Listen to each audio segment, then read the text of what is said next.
Magandang umaga mga kapuso. Ako po si Ivan Mayrina kasama si Connie Sison. Narito na ang mga unang balita.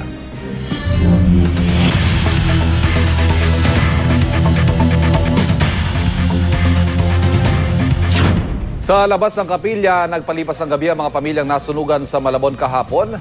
Pinaglalamayan na rin ang 7 nasawi sa sunog. At may live report si Dante Perello.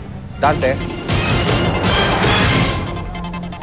Yes, Ivan, matapos ngang sumailalim sa cremation ay nakaburol na ngayon ang mga labi ng 7 magkakaanak na nasawi sa malagim na sunog na nangyari rito kahapon ng madaling araw sa Barangay Tinajeros sa Malabon. Ivan, iniinda pa rin ng 43 anyos na si Alvin ang kirot ng mga sugat mula sa second-degree burn sa ilong, tenga at batok na kanyang tinamo. Pero wala na raw mas hihigit pang sakit sa pighating kanilang nadarama matapos masawi ang kanilang 3 anak.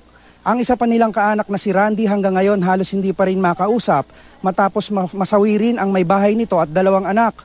Kwento ni Alvin at ng kinakasama nitong si Leonida, mahimbing nga raw silang natutulog sa ikalawang palapag ng kanilang bahay at naalimpungatan sa malaking apoy na nagsimula sa ibaba.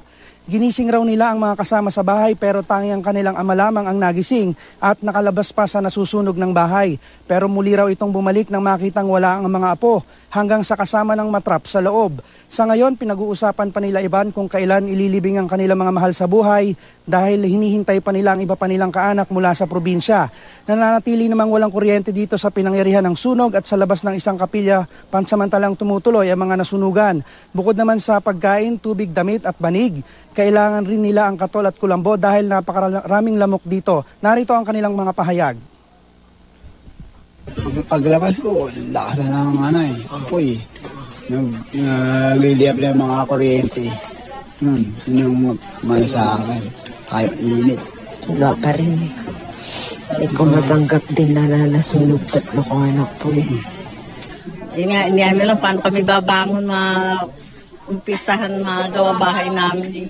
Kasi wala talaga kami nailigtas na gamit. Mga bata lang talaga yung naialis namin sa amin.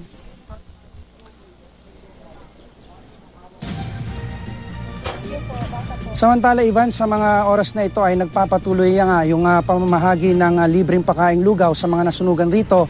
Yan ay programa o proyekto ng programang Unang Hirit ng GMA. At yan ang latest update mula pa rin dito sa Malabon. Balik sa iyo, Ivan. Maraming salamat, Dante Perello.